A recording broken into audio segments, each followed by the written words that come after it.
Tina Turner, l'icône intemporelle de la musique, semblait posséder la vie que beaucoup rêvent. Une carrière légendaire s'étendant sur des décennies, des Grammy Awards en nombre incalculable, un mariage stable et un amour partagé avec des millions de fans. Mais derrière le vernis éclatant de sa réussite, se cachait une réalité bien plus sombre et complexe.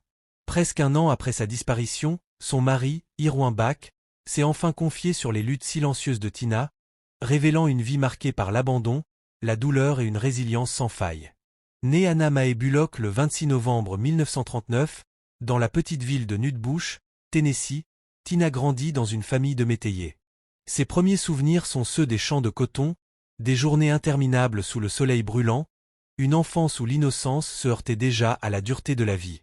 Lorsque la Seconde Guerre mondiale éclata, ses parents partirent travailler dans une usine de défense à Knoxville, la laissant, elle et ses deux sœurs, aux soins de grands-parents religieux et stricts. Cette séparation marqua le début d'un cycle d'abandon et de perte qui allait façonner son destin. À seulement 11 ans, Tina fut confrontée à l'épreuve la plus traumatisante de son enfance. Sa mère s'échappa brusquement, fuyant une relation abusive et laissant derrière elle ses enfants désemparés.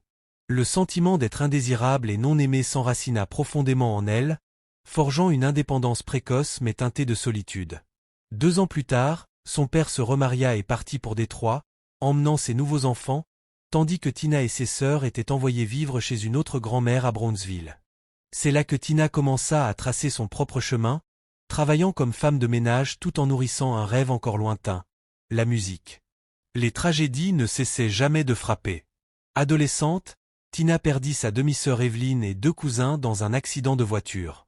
Quelques années plus tard, la mort de sa grand-mère au Tennessee la confronta à un autre choc. Sa mère réapparaissait, demandant qu'elle la rejoigne à Saint-Louis. Isolée et seule, Tina accepta, laissant derrière elle la vie de petite ville pour les lumières éblouissantes de la grande ville et le monde de la musique.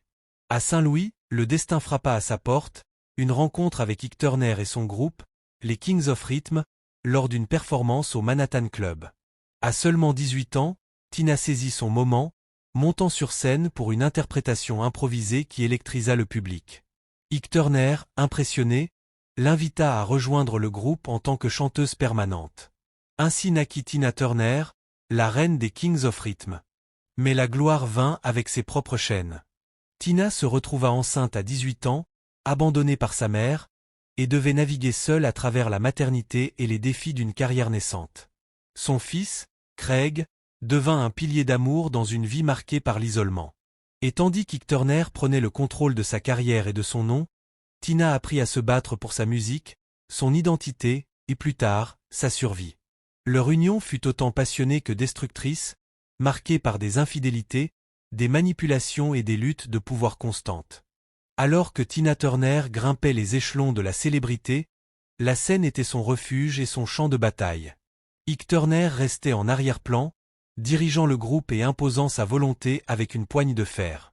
Les spectacles de Ike et Tina Turner revus devinrent immensément populaires, leur permettant de se produire devant des publics mixtes, même dans les États du Sud encore marqués par la ségrégation. Tina devenait ainsi une passerelle entre les communautés, un symbole de résilience et de pouvoir. Dès le début de sa carrière, Tina porta des perruques et des tenues flamboyantes, non par vanité, mais pour compenser des insécurités profondément enracinées concernant son apparence et sa voix. Son style unique, associé à une énergie scénique électrisante et des chorégraphies dynamiques, la distinguait de toutes les autres stars féminines de l'époque.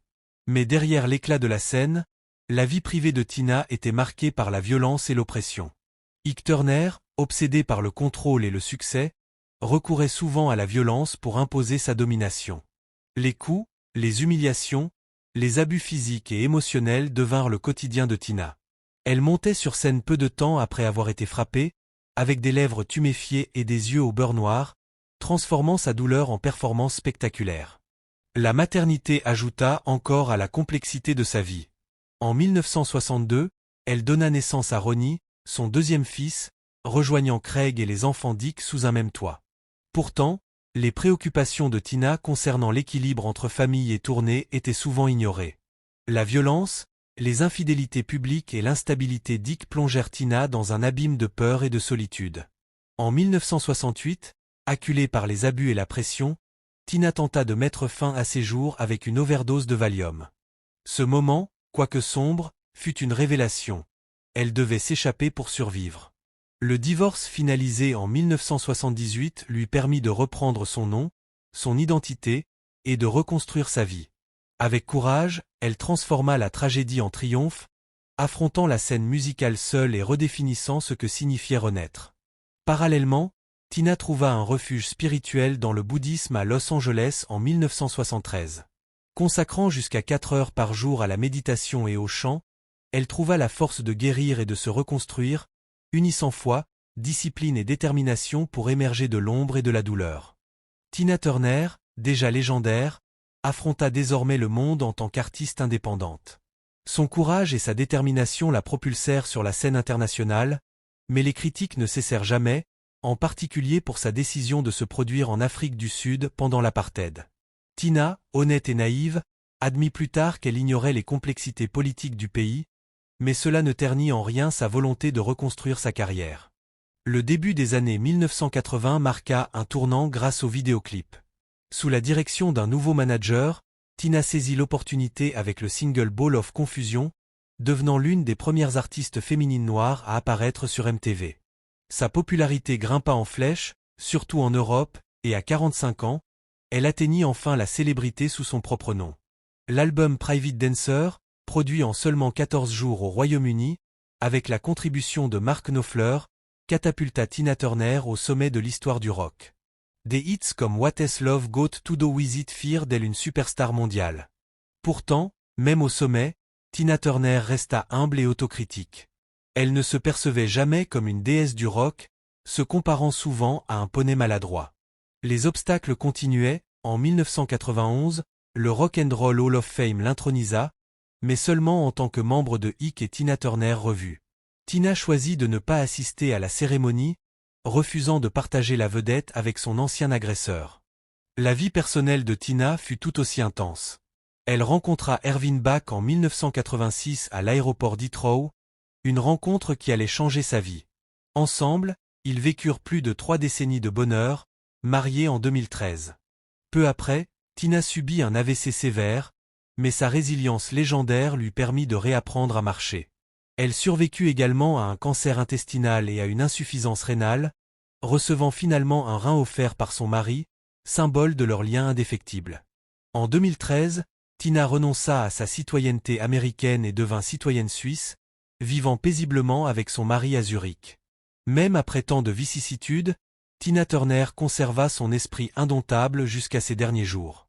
Elle perdit son fils Craig en 2018, mais elle continua à inspirer le monde par sa force et sa dignité. Tina s'éteignit le 24 mai 2023, laissant derrière elle un héritage de résilience, de talent et d'amour pour la vie.